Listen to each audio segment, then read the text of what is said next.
राधे राधे। आज मैं आपको ऐसी कहानी लेके आया हूँ स्वामी संत हरिदास जी महाराज, जिन्होंने संगीत की साधना से वृंदावन में बांके बिहारी को प्रकट किया था।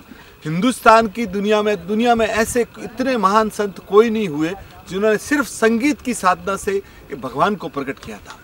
उनके दो चेले थे, आपको याद हो तो तानसेन और बैजू बावरा।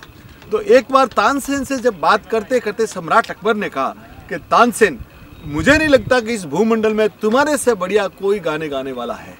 तो उन्होंने बोला कि सर, आपने मुझे, मेरे गुरु से आप कभी तक मिले नहीं हो।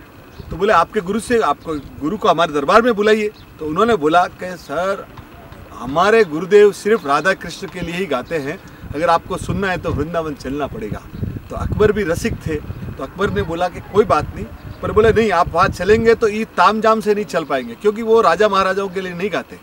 तो बोले कोई बात नहीं। तो वो साधारण वेशभूषा में तानसेन और वो दोनों वहाँ पहुँचे और तो जब जैसे बैठे थे तो उस दिन उनको थोड़ा ज्वर था। तो इन्होंने बोला कि सर, मैं आप कहो तो मैं राग मल्हार गाता हूँ। तो बोले गा ले तानू।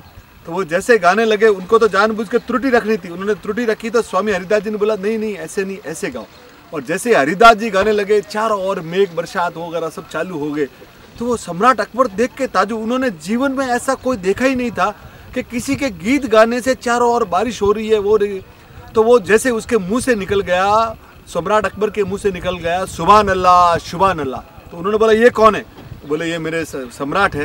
तो बोले आपको छिपा के नहीं लेने। बोले जो आगे, अब कोई बात नहीं, चलो आप आए हो। तो जब जा रहे थे ना, तो जाते जाते अकबर ने बोला कि सर, मैं आपके सामने एक नजराना पेश करना चाहता हूँ। उन्होंने उस जमाने का दुनिया का सबसे बढ़िया इत्र की एक बोतल थी, वो पूरी भर के उनके सामने रखी।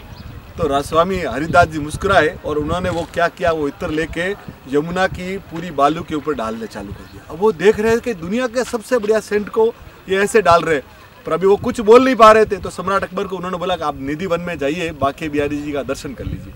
वो निधि वन में जाके वहाँ बांके बिहारी जी के वहाँ मंदिर में दर्शन करने लगे, तो मालूम पड़ा कि वो इत्र की महक तो पूरी चारों ओर। तब उनको मालूम पड़ा कि कितने पहुंचे हुए संत के वहाँ जो उन्होंने इत्र डाला वो तो भगवान को चढ़ गया उधर। तो इतने महान संत है स्वामी हरिदास जी। उनके जीवन में एक बार आता है कि बचपन में जब उनको भगवान शिव के वहाँ पानी चढ़ाने गए, तो आकाशवाणी हुई कि हे आसुधीर, इनसे पानी में चढ़ाओ, ये ललिता सखी है। इन्होंने, भगवान शिव ने बोला कि इन्होंने मुझे कृष्ण की लीला के रास में मुझे ये लेके गए थे, तो आप मुझे इनको कोई डिस्टर्ब मत, ये इनको जैसे है, यानी इतने महान संत थे। और उनके बारे में उनके चेले थे विट्ठल विपुल देव, उन्होंने इनको बोला कि गुरुदेव, आप तो रोज भगवान का दर्शन करते हो, हमारे को भी दर्शन करवाइए। तो उन्होंने बोला मैं करवाता हूँ। और फिर उन्होंने सहज मोहित दरी करके, आपको ध्यान हो तो बहुत बड़ा पद गाया। और उस भगवान बांके बिहारी जब प्रकट हुए तो हरिदास जी ने बोला कि देखिए, मैं तो लंगोट वाला, मैं आपको तो लंगोट पहला दूंगा, पर मैया को क्या पहनूंगा, मेरे पास आभूषण है नहीं, आप दोनों एकाकार होके आइए। तो आज भी आप जो वृंदावन में बांके बिहारी की जो देखते हैं ना मूर्ति, वो स्वामी हरिदास जी की। तो भारत का जो गर्व है, भारत में जितने महान संत हुए पूरी दुनिया में, तो ऐसे संत महात्मा को मेरा नमन।